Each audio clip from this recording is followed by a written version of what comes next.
तो अभी तक हमने आप लोगों को दो लेक्चर, फर्स्ट और सेकंड लेक्चर में ये बताया है डिफिनीशन और कंसेप्ट और नोट पॉइंट। अब इस लेक्चर में किसी भी क्वेश्चन को प्रॉपर वे से कैसे सॉल्व करते हैं और शॉर्टकट से भी मैंने एक्सप्लेन करूंगा। तो शॉर्टकट से पिछले वाले लेक्चर में एक्सप्लेन किया, अब इस लेक्चर में केवल प्रॉपर वे से हम सॉल्व करने चलेंगे।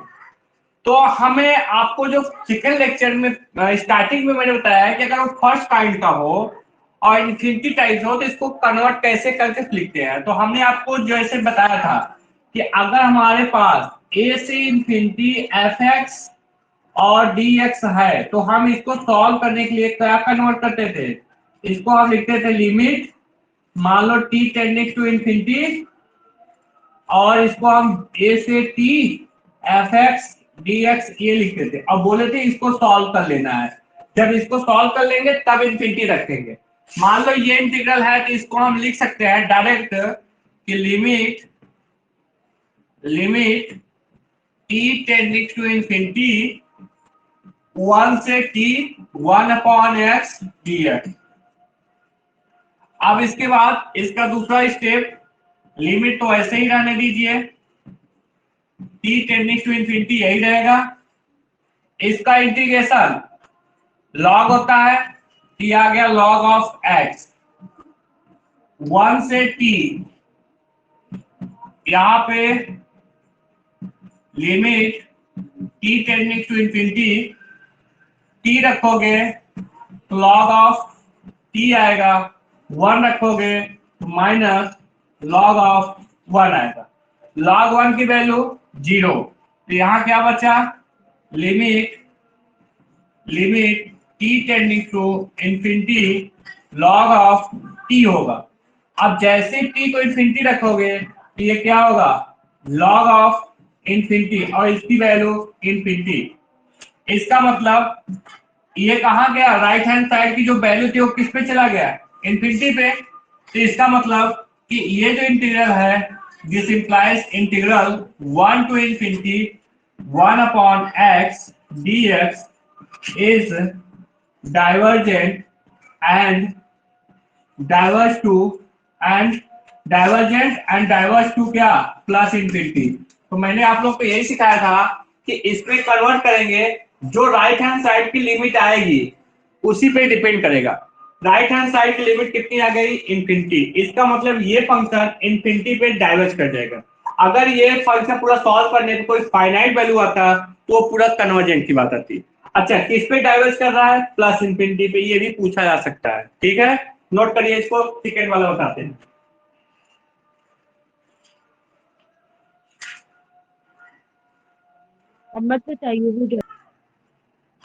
तो देखिए इसी प्रकार आप इसका इंटीग्रेशन बहुत सिंपल तौर से कर सकते हैं, बस कन्वर्ट कर लेना है। इसी प्रकार इसको कन्वर्ट करके इसको इन्फिनिटी बहुत अच्छे से कर लेंगे। तो मैं थर्ड वाला, सेकंड और थर्ड दो एक बार फिर डिस्कस कर दे रहा हूं। अगर मान लो दूसरे वाले को हमें डिस्कस करना है, अब इसको हटा के अगर मुझे सेकंड वाले के लिए करना है, सेकंड वाले के लिए तो सेम इसी तौर से ये लिखेंगे, बस इस पे पावर कितना हो जाएगा, इसका पावर हाफ हो जाएगा। अच्छा, पावर हाफ होते ही इसका इंटीग्रेशन क्या हो जाएगा, आपका रूट एक्स आ जाएगा ऊपर और नीचे 1/2 का कंसेप्ट आएगा, सारा कुछ तो यही रहेगा। अब जैसे रखोगे तो रूट यहाँ कितना आ जाएगा, इस पे रूट टी आएगा, 2 बाहर कर देंगे, और जैसे यहाँ को 1 रखेंगे तो यहाँ कितना हो जाएगा, 1 आ जाएगा। अब जैसे ये आएगा तो अब t को कहाँ रखना है, अब आपको t को इन्फिनिटी रखना है, ये 2 time of infinity minus 1 total कितना रहेगा, इन्फिनिटी रहेगा। तो इसका मतलब ये पूरा इन्फिनिटी ही रहेगा, इससे कोई मतलब नहीं है। इसका मतलब इसके पावर हाफ, ये कहाँ जाएगा, डाइवर्ज, डाइवर्ज, और डाइवर्ज किस पे कर रहा है, प्लस इन्फिनिटी पे, सेम वही रोलर। ऐसे इसको करोगे तो ये कन्वर्जेंट का कंसेप्ट आ जाएगा, और इसको करोगे तो ये भी tan इन्फिनिटी, मतलब tan का इंटीग्रेशन होगा और इन्फिनिटी पे π/2 आएगा, किसी फाइनाइट पे कन्वर्ट कर जाएगा। तो इस सब को आपको नोट कर लेना है, बाकी आगे क्वेश्चन डिस्कस करते रहेंगे।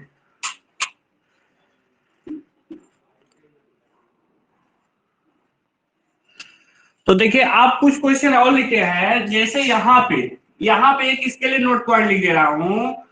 नोट पॉइंट से याद रखिएगा, नोट पॉइंट ये कहता है कि अगर हमारे पास यहाँ पे 0 से इंफिनिटी या कोई फाइनाइट पॉइंट भी हो, चाहे 0 हो चाहे इंफिनिटी हो, कोई पॉइंट अगर फाइनाइट नंबर भी है, फाइनाइट नंबर मतलब कहने का मतलब या 0 हो या तो a हो, कोई भी नंबर हो। अब a या तो मान लो मैं a ले रहा हूँ, a आपको ले रहा हूँ। अब a क्या है, कोई ग्रेटर देन इक्वल टू 0 का कंसेप्ट आ गया, ठीक है। अब a कोई 0 ग्रेटर देन इक्वल टू 0 का कंसेप्ट है और e की पावर mx dx है, तो ये क्या इज कन्वर्जेंट इफ, ये तब कन्वर्ज करेगा जब यम की वैल्यू लेस देन 0 हो। इसका मतलब यम आपका निगेटिव हो, इसका मतलब निगेटिव हो, क्या निगेटिव हो यम।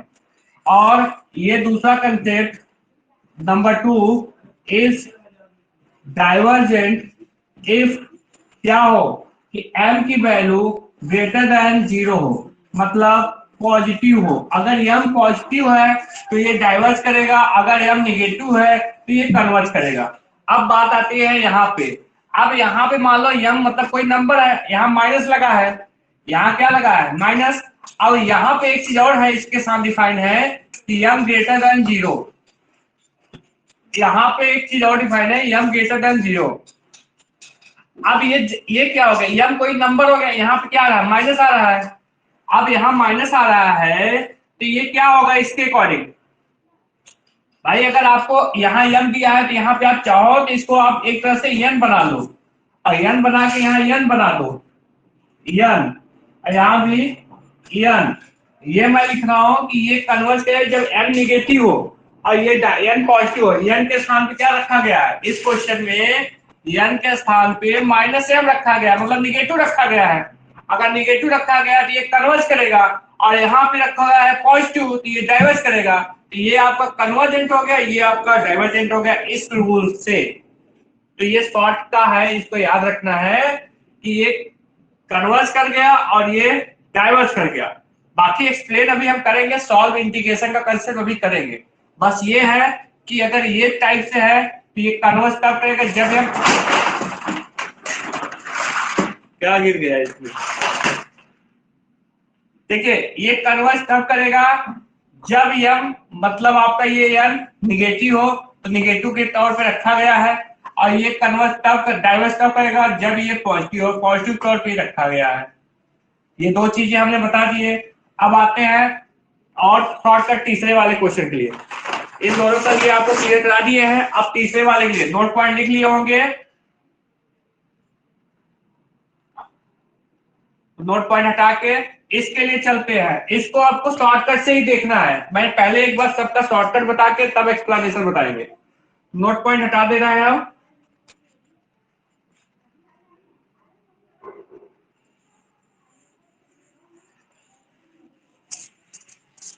आप केवल आप इसको देखिए, अगर मेरा दूसरा वाला है, मैं जो पहला कंसेप्ट बताया हूं अब उसके अकॉर्डिंग, अगर आपका एक्स ये पूरा जो है उसको आप देखिए, कोई दिक्कत नहीं है, एक्स हमें इससे प्रॉब्लम नहीं है। हमें केवल क्या है एफ एक्स कितना है ये पर देखिए।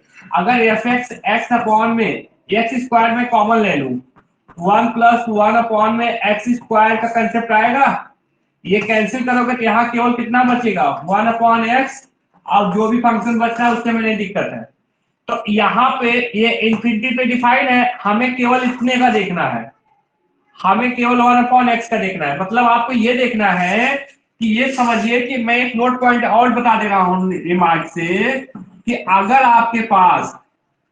आपके पास मान लीजिए कि a से इंफिनिटी है और x की पावर n है और यह m है, और 1 + x की पावर m है, और ये dx है, इस कन्वर्जेंट इफ क्या होगा कि ये कन्वर्ज तब करेगा जब आप m में ये n है, ठीक है, n में से m घटाइए, n में से m घटाइए, ये 1 से बड़ा हो। क्या हो कि इफ n, यहां मैं लिख रहा हूं कन्वर्जेंट, यहां नीचे लिख रहा हूं इस number first PGT if n is greater than m plus 1।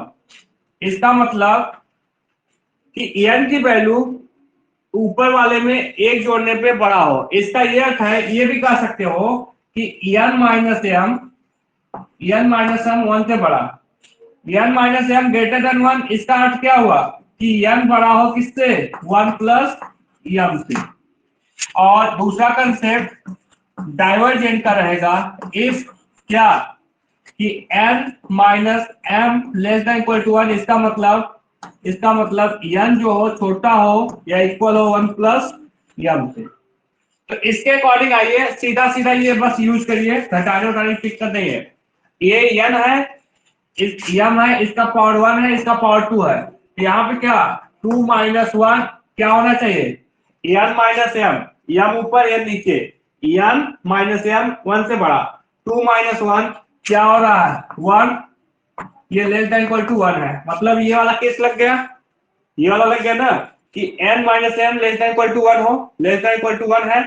इसका मतलब ये क्या है, ये आपको डाइवर्ज हो गया। तीसरा ये वाला कंसेप्ट। अब आपका ये साइन का इसके लिए डायरेक्ट इसका इंटीग्रेशन क्या होगा, माइनस कॉस एक्स होता है 0 से इंफिनिटी। अगर इंफिनिटी रखोगे तो ये क्या करेगा, जैसे रखोगे तो ये क्या आएगा माइनस कॉस इंफिनिटी और minus minus plus cos 0 by 1।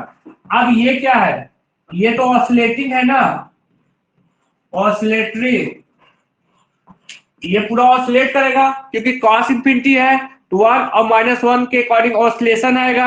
इसलिए ये पूरा जो इंटीग्रल है ये पूरा आपको क्या रहेगा, ऑसिलेटरी। ऑसिलेटरी मतलब ना तो कन्वर्जेंट ना ही डाइवर्जेंट। ठीक है, ये कंसेप्ट है, बात समझ में आ गई। ठीक है, अब इसको चलोगे तो इसके लिए क्या है, सेम वही रूल है।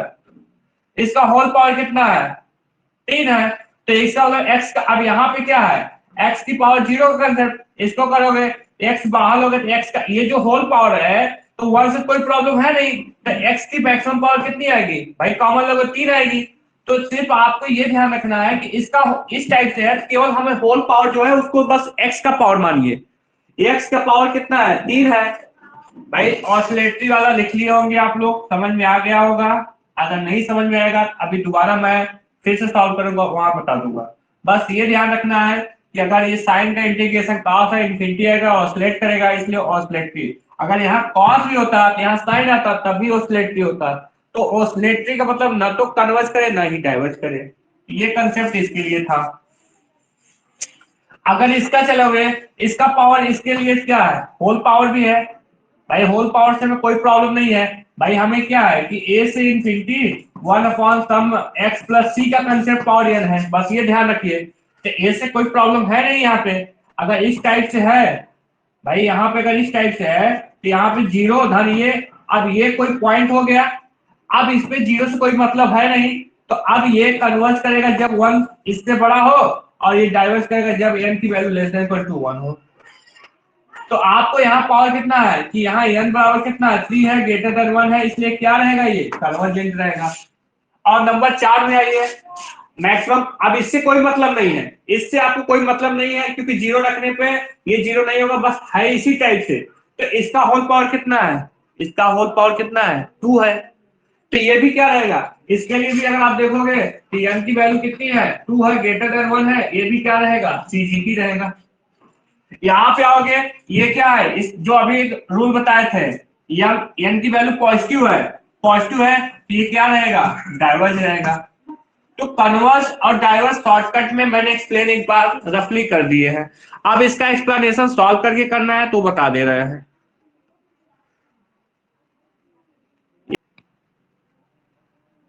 तो अब देखिए 1 बाय 1 क्वेश्चन को मैं एक्सप्लेन करके बता रहा हूं। जैसे इसको है, आप इसको कन्वर्ट ना करिए, आपको प्रॉपर वे में कन्वर्ट भी कर सकते हैं, नहीं भी कर सकते। अगर कहीं पे रिटन एग्जाम है तो आप प्रॉपर वे से सॉल्व होता है।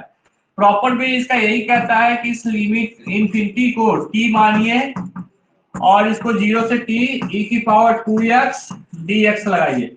इसको limit t tending to infinity इसका इंटीग्रेशन e की पावर 2x अपॉन में 2 और यहाँ पे 0 से t। जब आप इसको 1/2 e की पावर ऐसे इसका पूरा करेंगे तो यहाँ से आपको क्या आएगा, limit t tending to infinity और यहाँ पे 1/2 बाहर हो जाएगा, e की पावर 2t आएगा और जब 0 रखोगे आप तो a -1 हो जाएगा। अब जैसे इंफिनिटी रखोगे तो e की पावर इंफिनिटी आएगा और e की पावर इंफिनिटी होता है, टोटल क्या हो जाएगा, इंफिनिटी हो जाएगा। अब टोटल इंफिनिटी हो गया तो मैंने देखा राइट हैंड साइड की जो लिमिट है किस पे जा रही है, प्लस इंफिनिटी पे। इसका मतलब हम ये कह देंगे दिस इंप्लाइज ये जो इंटीग्रल है वो डाइवर्जेंट होगा और किस पे, डाइवर्ज टू प्लस इंफिनिटी। अगर यही निगेटिव होता तो ये माइनस इंफिनिटी आता है की पावर, और माइनस इंफिनिटी की वैल्यू क्या होती है, 0 होती है, तो जो वैल्यू बचेगा उस पे कन्वर्ट कर जाता। ठीक है, इस टाइप से है। और बाकी सबका इंटीग्रेशन आपको पॉसिबल है, इसको पूरे को t मान लो या u मान लो, v मान लो, इसका ले जाके सबका इंटीग्रेशन आपको पॉसिबल है। इंटीग्रेशन पॉसिबल है, करके देखिएगा, जो वैल्यू आएगा उसी के अकॉर्डिंग कन्वर्जेंट और डाइवर्जेंट का कंसेप्ट आएगा। ठीक है, कि अगर आपको a से इंफिनिटी n की पावर x की पावर n e की पावर -s और ये जो n है ये कोई नेचुरल नंबर हो, ये ऑलवेज कन्वर्जेंट CGT। जैसे एग्जांपल, जैसे हम इसके लिए आता है कि examine the convergence of the integral. जैसे मैं कुछ क्वेश्चन लिख रहा हूं, पहला क्वेश्चन क्या लिख रहे हैं, क्वेश्चन ये है 1 से इंफिनिटी x e की पावर -x dx। दूसरा 0 से इंफिनिटी x स्क्वायर e की पावर -x dx। तीसरे में 0 से इंफिनिटी x e की पावर -x स्क्वायर dx। और नंबर 4 0 से इंफिनिटी x क्यूब e की पावर -x स्क्वायर dx। और नंबर 5 0 से इंफिनिटी x sin x। अब ये और dx, तो आपको इसमें आपको देखिए जैसे ये है, ये और ये और ये और ये सब हमेशा आपको कन्वर्जेंट ही रहेंगे। ठीक है, ये चाहे जो भी है स्क्वायर, कोई दिक्कत नहीं, ये सब आपके कन्वर्जेंट ही रहेंगे। यहाँ पावर अगर मान लो कुछ भी यम आ जाए तभी ये कन्वर्जेंट ही रहेगा। अब ये जो आए यम वो हमेशा ग्रेटर देन और आपका 1 मतलब कि ग्रेटर देन 0 की वैल्यू हो, कुछ भी हो ग्रेटर देन 0 का कंसेप्ट हो, तो ये हमेशा अगर इस टाइप से है तो ये सारे इंटीग्रल हमेशा। लेकिन ये जो केवल है ये ऑसिलेटरी होगा, बाकी सब कन्वर्जेंट होंगे। तो इन सबको आप इंटीग्रेशन करके चेक करिएगा, बाकी फार्मूला यही है, इंटीग्रेशन से चेक करिएगा कन्वर्जेंट या डाइवर्जेंट क्या होगा। बाकी आपको मैं नेक्स्ट क्लास में एक्सप्लेनेशन बता दूंगा। ठीक है, आज के लिए बस इतना, बाकी सबको गुड नाइट।